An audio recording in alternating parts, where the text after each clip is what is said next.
तो फंजाई के स्टडी के लिए ये मैंने एक टेबल बनाया है। अगर आप इस टेबल को पढ़ लेते हैं तो आपको कुछ भी एक्स्ट्रा पढ़ने की ज़रूरत नहीं है, सारे ही क्वेश्चन बस इसी टेबल से आते हैं और ये आपके लिए बहुत इंपॉर्टेंट है, तो इसे ध्यान से पढ़िए।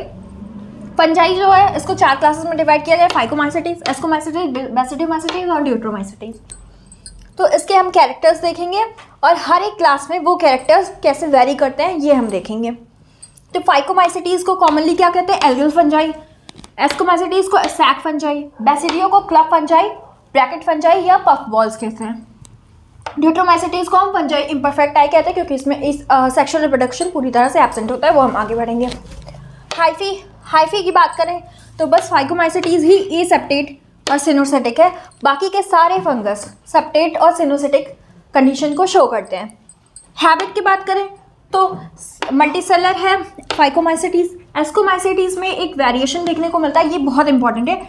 ये क्वेश्चन पूछ सकता है कि फंजाई का ऐसा कौन सा मेंबर है जो यूनिसेलर होता है, तो वो बस एक ही है जिसका नाम है ईस्ट, ये यूनिसेलर होता है। बाकी के सारे फंजाई आप देख सकते हैं मल्टीसेलर होते हैं।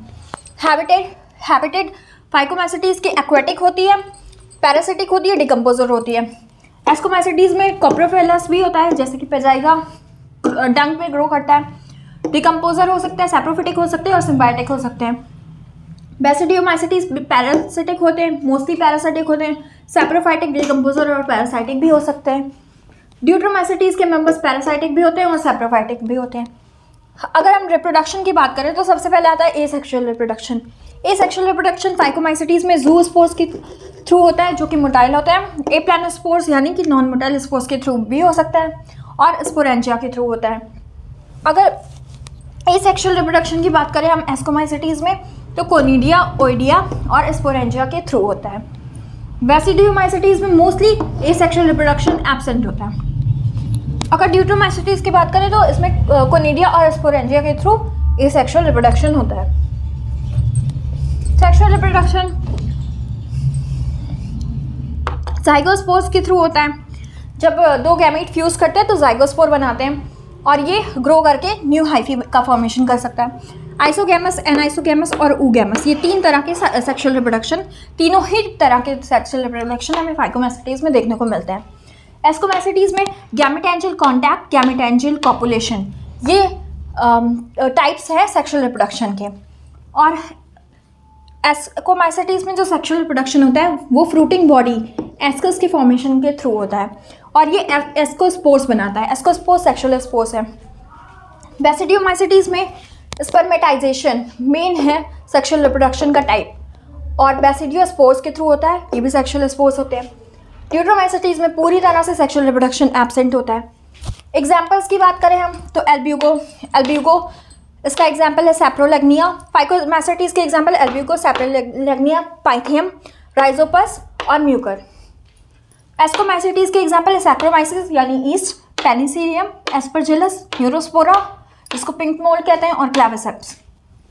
बेसिडियोमाइसेटीज के एग्जाम्पल अगैरिकस मशरूम, अमैनेटा ये पॉइजनस मशरूम होता है, अस्टिलैगो और पक्सीनिया।